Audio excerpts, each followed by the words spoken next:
Hi, hello everyone. Welcome back to my channel. Virginia here from Jupiter Arts Crafts, and thank you for stopping by today and joining me for another Ruby and Pearl design team project.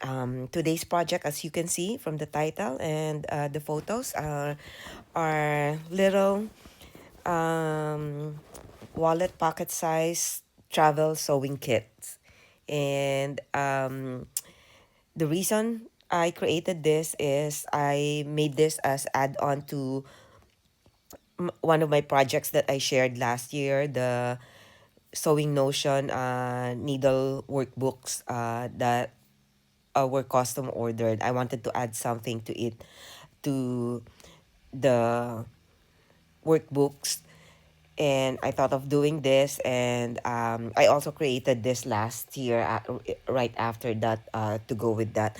And I was thinking of making this as stocking stuffers. And also by my own travel sewing kit, which I'm showing right now. This one, I have made this and used this maybe at least 6, 7 years ago. And they are, as you can see, I have put it in those plastic, those are the sleeve for the, credit card holders that I, I don't think anybody uses those wallet credit card holders anymore, maybe. And I'll show you later. So most of this are I made from off-cut papers, some scraps, mostly scrap materials, cardboard scraps, fabric scraps. So I showed a little kind of like, so it's kind of an upgrade to what I've been using for my own travel sewing kit. And why would we be needing travel or a portable sewing kit? Sometimes you could use it, stuff it in your purse or something. Sometimes you're just outside, not home, and something breaks, something rips. I also, a few times I've used it to fix eyeglasses that broke and you can't get it fixed right away. So a few things. This, at least for me, this comes in very handy. So the base I use is this, the paper backing for paper pads. It's so easy. I just drew that kind of like spool. It's like shaped like a dog bone, the bone for the dog. It's funny, yeah. And the other one is like more straight, similar to what I have as original. And they're skinny because I used scrap cardstocks that I glued two of them together. And I think I remembered scanning some of um, the cardboards that I used, and I'll squeeze it in here. Uh,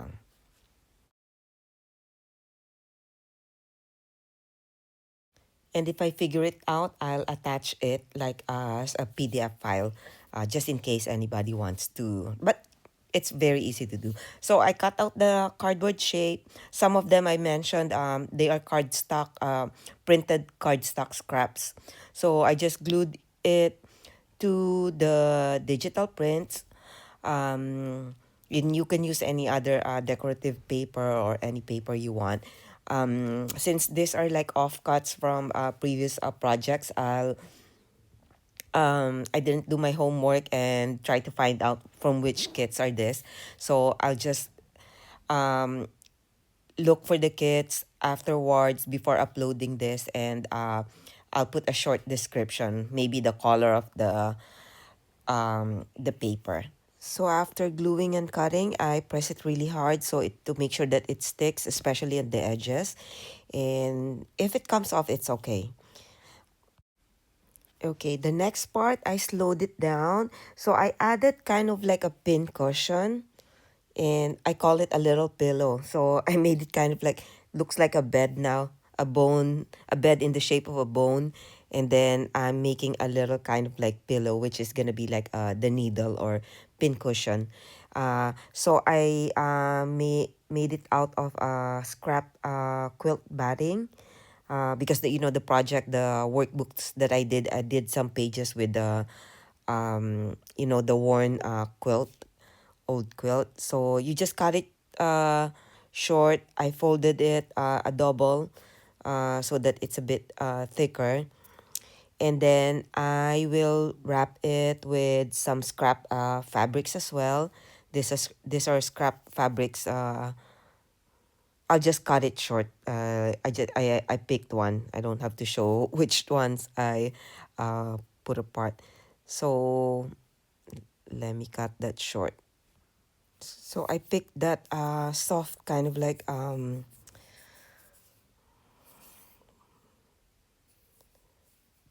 silk fabric, and I trimmed it because they were like scrap that I tore. So to take out some of the fray. So this one is a little because it's tiny. It's not hard to do, but because it's tiny, it's a little finicky. So I just keep it on the regular speed of the video. So I wrapped it the same way I deal with the corner. So I glued the corner side. It's just I feel like it's more secure that way.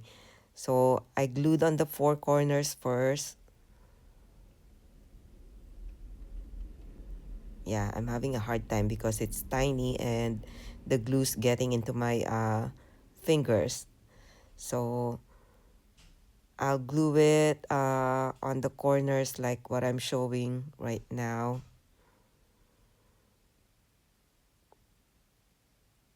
There you go.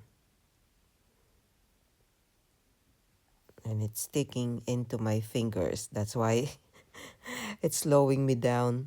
But this is very easy to make.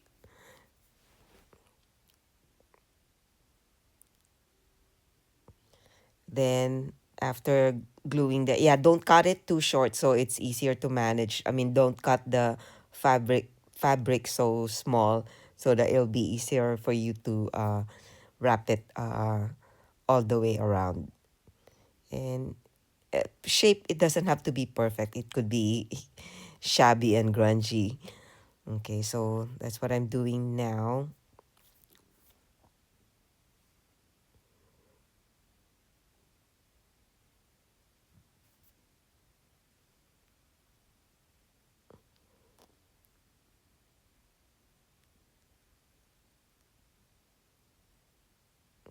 Yeah, a little and also I think I should have selected the other fabric, the more cotton fabric are easier to handle. I think because this is also slippery. Oops, look at that shape. It's kind of like weird, but I'll tuck it. And then I will glue it to secure it first. So you glue it, and then I kind of like, I think, use the bone folder or I think the end of the seam ripper to make sure that I tuck all the edges underneath.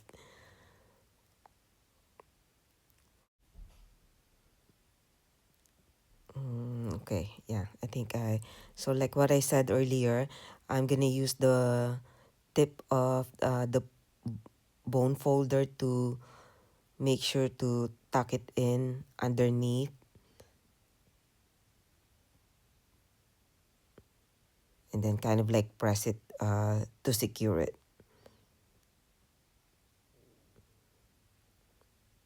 Then after it dries, I'm gonna stitch the all the way around the little pillow pin cushion. Okay, and I'm gonna do that before we glue the paper. So that's what I did. I cut off that part. I sewed it all the way around. It's a little shabby. I mean, okay, so after I stitch around the little tiny pillow or pin cushion, I'm gonna glue the print on the other side or any paper that you wish. I did glue it afterwards so it will cover the back stitching of the little pillow pin cushion.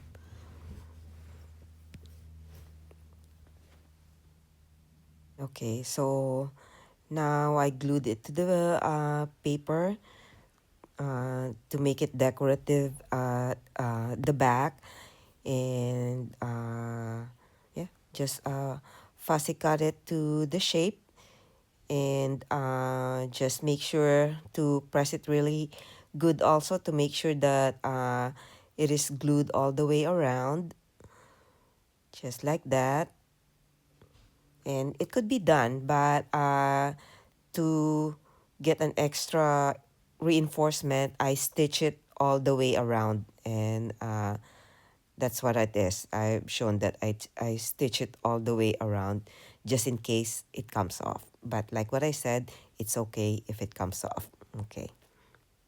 So here are the others that I have pre-made before recording. This one, I didn't put a kind of like the little pillow pin cushion. You could, the other idea I have is we could use this as ephemeras in any journals, or also for like sewing themed journal would be nice.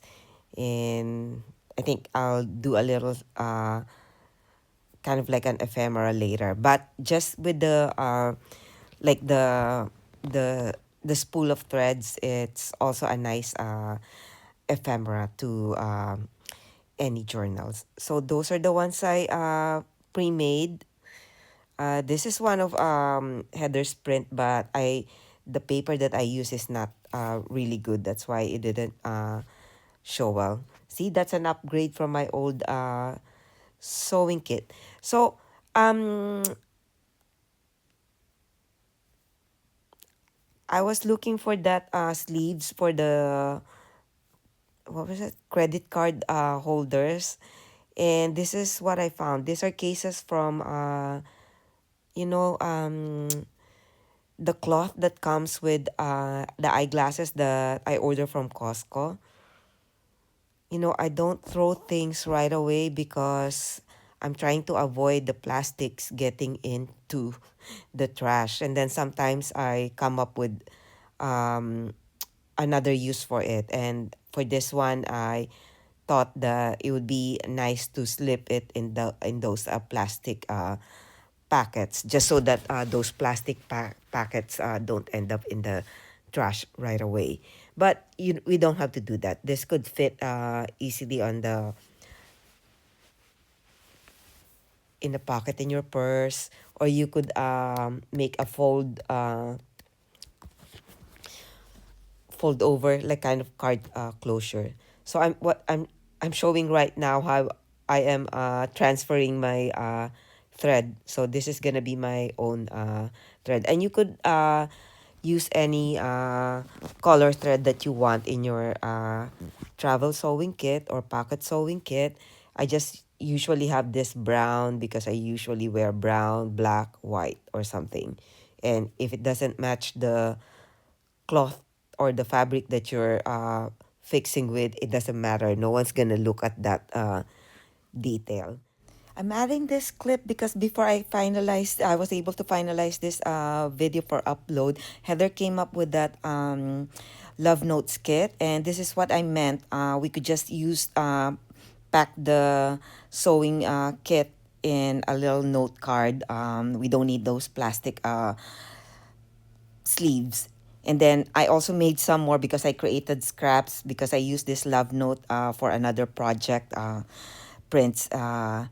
This one I thought of as I was creating this. I thought it would be a nice ephemera also as a sewing kit, but you could also make it like a tag journaling card, ribbon with a ribbon trim like what I'm doing right now.